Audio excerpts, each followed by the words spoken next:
Hanapin ninyo ang Panginoon samantalang siya ay masusumpungan. Magsitawag kayo sa Kanya samantalang siya ay malapit.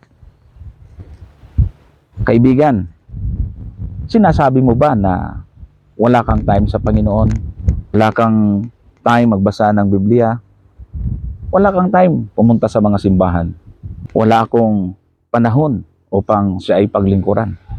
Busy ako sa trabaho, sa negosyo, sa pag-asikaso sa mga anak. Kapatid, paano kaya kung dumating ang panahon na tayo naman ang mga ilangan sa Panginoon at sasabihin niya sa atin, wala akong time sa iyo.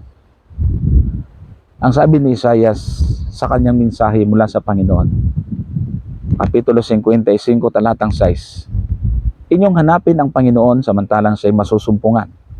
Magsitawag kayo sa Kanya samantalang siya ay malapit. Kapatid, kaibigan, paglingkuran natin ang ating Panginoon samantalang malakas pang ating buhay. Huwag nating hintayin na dumating ang panahon, gusto nating gumawa sa gawain, subalit hindi na kaya ng ating katawan. Marami dyan gustong tumama sa gawain, kaya lang hindi na kaya ng katawan. May sakit, hindi na makalakad, kaya nagsisisi.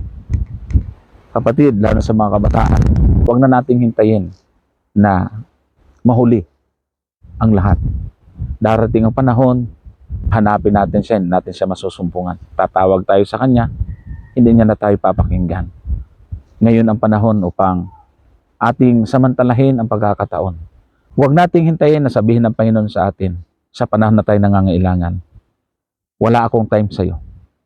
Habang may panahon pa, paglingkuran natin siya.